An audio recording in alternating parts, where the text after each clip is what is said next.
Hello, अस्सलाम वालेकुम। सब कैसे हैं? अल्हम्दुलिल्लाह से हम लोग यहाँ पे खैरियत से हैं और उम्मीद करती हूँ कि आप लोग भी खैरियत से होंगे इंशाअल्लाह। आज का ब्लॉग मैं है ना फर्स्ट रोज़े की फर्स्ट सहरी से स्टार्ट कर रही हूँ।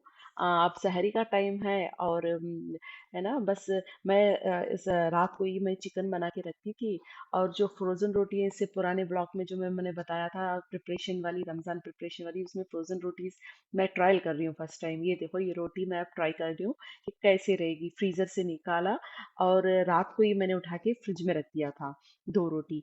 और अब उठा के मैं तवे पे रख रही हूँ गरम करने की गरम करके देने के लिए मेरे हस्बैंड को।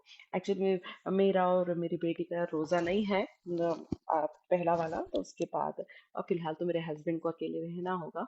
तो बस एक रोटी अब तक तो मुझे ठीक ही लग रही है रोटी, वैसे तो कुछ प्रॉब्लम नहीं लग रहा है। देखते हैं ये क्या मेरे हस्बैंड क्या रिव्यू देते हैं खाने के बाद। अब इसके साथ साथ मैं चाय भी रख रही हूँ। सहरी में हम लोगों को चाय भी बहुत इम्पोर्टेंट होती है। तो बस चाय के लिए ना वो दूध और चाय की पत्ती डाल के बस रेडी कर रही हूँ मैं, ताकि जब तक ये खाने लगेंगे बस रोटियां तो दे दिया मैंने, बस साथ में जब तक खाते रहेंगे तब तक चाय भी बन जाएगी। और साथ ही साथ मैं ना बच्चों के स्कूल के लिए मैं टिफ़िन की तैयारी कर रही हूँ। टिफ़िन में आज मैं सोच रही थी कि पास्ता पैक करके दे दूँ। और ये मसाला मैंने ना प्याज़, टमाटर, गार्लिक, जिंजर पेस्ट, धनिया पत्ती पूरा डाल के एक मसाला बना के फ्रिज में रखती हूँ, स्पेशली बच्चों के लिए। रमज़ान में तो थोड़ा ज़्यादा बना लेती हूँ क्योंकि कभी-कभार टाइम नहीं मिला तो है ना ये ही यूज़ हो जाता है मुझे सालन बनाने के लिए। तो वो एक मैंने 1 टेबल स्पून या डेढ़ टेबल स्पून वो मसाला डाल दिया और ऊपर से मैंने थोड़ा चिली सॉस और थोड़ा-सा टोमेटो केचअप डाल दिया। बच्चों को है ना उसका फ्लेवर बहुत पसंद होता है। थोड़ा-सा मैं किसी में भी डाल दूँ तो वो खुशी से खा लेते हैं। तो वो डाल दिया और यहाँ पे ना पास्ता थोड़ा-सा मैंने बॉयल कर दिया इसको पानी में, देख रही हूँ कि गला है नहीं गला है। और इधर मैं है ना ये कर रही हूँ वो पास्ता जो ड्रेन करने के बाद वो पास्ते को मैं है ना इस मसाले में डाल के, मतलब थोड़ा अच्छे से गलने के बाद ड्रेन करने के बाद उसके बाद ये मसाले में डाल के उसे थोड़ा सा सॉट कर दिया मैंने, ज्यादा नहीं थोड़ा सा, क्योंकि ऑलरेडी पका हुआ पास्ता है ना तो उतना ज्यादा उसकी जरूरत नहीं होती है। थोड़ा उसी स्टोव ऑफ करके उसी में मैंने थोड़ी देर छोड़ दिया था ताकि सारा फ्लेवर अब्सॉर्ब हो जाए पास्ते को। अब उसके बाद मैं है ना बच्चों के टिफ़िन में डाल रही हूँ ताकि मुझे है ना उसके बाद फिर से सहरी का पूरा इंतज़ाम करने के बाद फिर से मुझे ब्रेक लेके फिर से काम शुरू करो तो है ना थोड़ा-सा है ना बोरियत लगती है। तो मैं सोची कि गरम-गरम लेके जाने में भी है ना मुश्किल होता है बच्चों को, लेट है ना ये हो जाता है ठीक से क्लोज़ नहीं हो पाता है। तो इसीलिए मैंने ये बना के मैंने पैक कर दिया, एक बेटे के लिए, एक बेटी के लिए। और साथ ही साथ मैंने कपकेक ना बेटे को है ना थोड़ा, क्योंकि वो खाता नहीं है, ये जो मैं पैक कर रही हूँ तो बस पैक ही कर रही हूँ, वो तो मुझे नहीं पता कि वो खाएगा या ऐसे ही आएगा। तो इसीलिए थोड़ा सा कपकेक भी रख दे रही हूँ ताकि वो कभी मन किया तो कपकेक खा लेता है, कभी मन किया तो पास्ता खा लेता है, कभी कभी तो भी नहीं खाता है, कभी कभी थोड़ा थोड़ा टेस्ट कर लेता है। तो बस इसको मैं इसीलिए सैंडविच जैसा बना रही हूँ कपकेक को ना, क्योंकि वो ऊपर का क्रीम सिर्फ खा लेता है और केक को छोड़ देता है। तो इसीलिए मुझे क्या करना पड़ता है कि वो थोड़ा नीचे का बेस काढ़ो और ऊपर सैंडविच की तरह बना दो और रख दो। और मैं ऊपर आ गई, हस्बैंड कुरान पढ़ रहे थे, नमाज पढ़ रहे थे, तो मैं ऊपर आके ऊपर से ना थोड़ा सा रात का, उस रात का मतलब सवेरे का व्यू दिखा रही हूँ आपको कैसा लग रहा है। तो ट्रैश कैन, एवरी थर्सडे हम लोगों को ट्रैश बाहर रखना होता है, तो वो रखा हुआ है। तो गार्बेज ट्रक आने वाला दिन है आज, तो इसीलिए तो वह सबने हमारे सारी कम्युनिटी ने रखा हुआ है। और सवेरे हो गया था, सवेरे में as as I said in last vlog कि मैं आपको तोहरे का बताऊंगी कैसे है ना हम लोगों ने, कैसा है ये क्या है। तो ये तोहरा का अनपैकिंग हो गया था, अनपैकिंग कर लिया था हमने। और अब ये लाइट लगाया है, लेजर लाइट, इसलिए कि है ना वो लाइन थोड़ा स्ट्रेट आए। तो बस ये वो देख रहे हैं कि है ना कहाँ कितना गैप रखें, कितना ऊपर रखें, कितना नीचे रखें, बस उसका ये कर रहे हैं, ये कोशिश के है ना साइज सही आ जाए बाद में लगाने के बाद। उसमें इंस्ट्रक्शंस में लिखा हुआ था कि आप चाहो तो कोई ये आता ना जो टेप आता है, डबल साइडेड टेप, उससे लगा सकते हैं, या नहीं तो मेख से कर सकते हैं, नीडल मार सकते हैं। तो हमने क्या किया, मिरर वाला, हेवी मिरर वाला टेप लेके आ गए, क्यों फालतू में है ना सारों को होल्ड करना है करके। वो ऑलरेडी उसमें लगा दिया था हमने, पीछे लगा के लगाया, तो फिर भी इनको गैप लग रहा था, तो और थोड़ा एक्स्ट्रा प्रोटेक्शन के लिए और थोड़े टेप से लगा रहे थे। ये लगा के बस ये देखो, ये फिनिशिंग प्रोडक्ट है।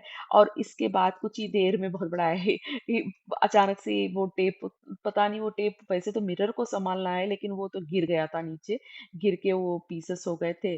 तो बाद में हमने फिर से बाद में फिक्स किया उसे, फिर मैं बाद में बताऊंगी इसके बाद, इस रेसिपी के बाद में बताऊंगी क्या हुआ था उसमें। तो बस ये हम लोग है ना ये बना रहे हैं, चिरोज बना रहे हैं, मेरी बेटी बना रही है। इसमें इसने है ना बटर डाला है, अराउंड 85 ग्राम्स का बटर है। इट्स अराउंड 6 टेबल स्पून आता है। उसमें इसने क्या किया है कि पानी है ना, 1 कप पानी डाल के बस वो अच्छे से बॉईल होए तक कर दिया। बॉईल होते ही उसमें क्या किया, स्टोव ऑफ किया और 120 grams of flower, that is around 1 cup और फ्लावर डाल के अच्छे से मिक्स करती गई वो, गरम रहे ताकि। उसके बाद स्टोव से बाहर निकाल दिए, गरम ही इसमें ही, मतलब तभी भी गरम ही था, वार्म ही था, एकदम एकदम बहुत ही गरम नहीं था कि अंडा ही पक जाए बस थोड़ा सा गरम ही था, तभी उसने एक एक डाल के उसमें मिक्स कर दिया। उसमें टोटल हमको तो 3 एग लगे, इट्स डिपेंड्स। आपको है ना, मतलब आपको थोड़ा थोड़ा, एक दो एक तो डाल दो, उसके बाद एक थोड़ा थोड़ा करके डालना पड़ेगा आपको, बीट करके एक एक, क्योंकि उसकी कंसिस्टेंसी है ना, कभी कभार अंडे बड़े रहते हैं, कभी कभी अंडे छोटे रहते हैं, इसीलिए है ना हम लोग 3 एग डाल दो तो कभी कभी पतला हो जाएगा बैटर। इसीलिए 2 अंडे डालने के बाद 3वां अंडा आपको फेंट लो एक बाउल में अलग से, और थोड़ा थोड़ा करके मिक्स करके डाल डाल के देखो कि आपको पोरिंग कंसिस्टेंसी बन रही, पोरिंग कंसिस्टेंसी नहीं, थोड़ा पेस्ट जैसा, जैसे आप बताऊंगी जैसा रहना है ऐसा डाल दो। और थोड़ा सा इसने ना हाफ टी स्पून मेजरिंग का उठाया है इसने, इसमें 2 बार डाल रही है half of, total half tea spoon of vanilla extract डाला इसने इसमें। और आपको है ना half tea spoon of salt भी डालना है, मे बी इसने मिक्स कर दिया है शायद मुझे, क्योंकि ये ड्राई जो फ्लावर है उसी में मिक्स कर दो तो ये बेस्ट है। और ये थोड़ा थोड़ा करके अंडा डाल रही है अब इसमें।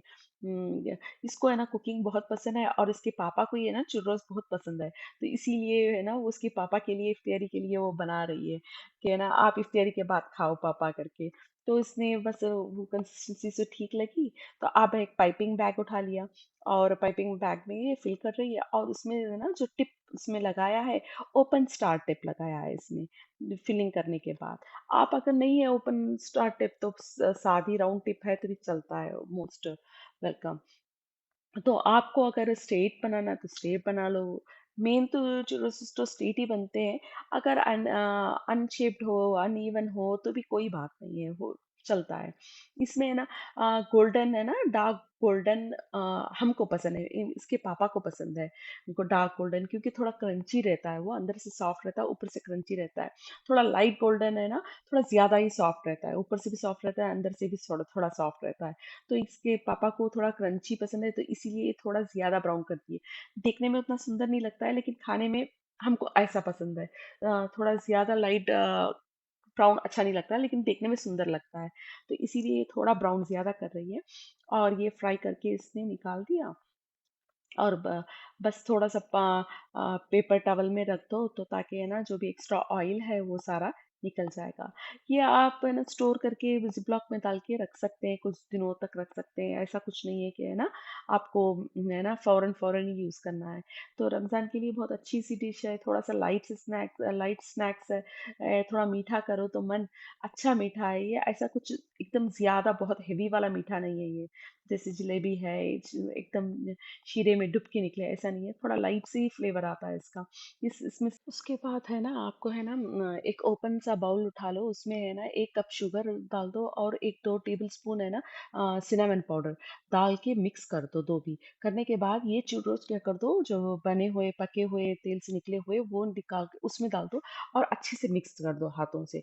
पूरा वो एक पूरे को है ना ऊपर कोटिंग हो जाएगा, वो चीनी का लग जाएगा, अच्छा लगेगा फ्लेवर। उसके बाद ये दिखा रही हूँ मैं क्या हुआ था, हमारा जो वो टोकरा हमने लगाया था वो अचानक से गिर गया। वैसे तो वो स्टिकर था मिरर वाला, इतना स्ट्रांग कर, पता नहीं वो क्यों नहीं होल्ड किया। हमारे वॉल ही ऐसे हैं कि है ना, उसमें कुछ भी लगता ही नहीं है, बहुत स्लिपरी है। तो पता नहीं वो नहीं होल्ड किया और ये गिर गया। वैसे तो ये वुडन का है, लेकिन वैसा कुछ नाजुक भी नहीं दिख रहा है, अच्छा मजबूत ही दिख रहा है। फिर भी वो ऊपर से गिरा और पीस पीस हो गए, इतने सारे पीसेस हो गए। दिल तो इतना तो दुखा ना, इतना दिल से दिया हमने ये। हाँ, ऐसा कुछ सस्ता भी नहीं था, अच्छा खासा रेट भी, पैसा भी पे किया था हमने, फिर भी दिल इतना बुरा फील हुआ। देखो दिख रहा है आपको, क्रैक्स दिख रहे होंगे ना, मैं बताने की पूरी कोशिश कर रही हूँ कि क्रैक्स है ना, दिखे। तो बस उसके बाद हमने मेखें ही मार दी, मार के उसमें ही टिका दिया, और स्टिकर भी लगा दिया, दो भी कर दिए, जितने हो सके उतने मेखें लगा दिए। हाँ, क्या करे अल्लाह। हाँ, चलो, हाँ, अल्लाह हाफिज। बहुत बहुत शुक्रिया आपको मेरा ब्लॉग वॉच करने के लिए, बहुत शुक्रिया। चलो, अल्लाह हाफिज, दुआ में याद रखना, और प्लीज़ सब्सक्राइब करना मेरे चैनल को। अल्लाह हाफिज, टेक केयर।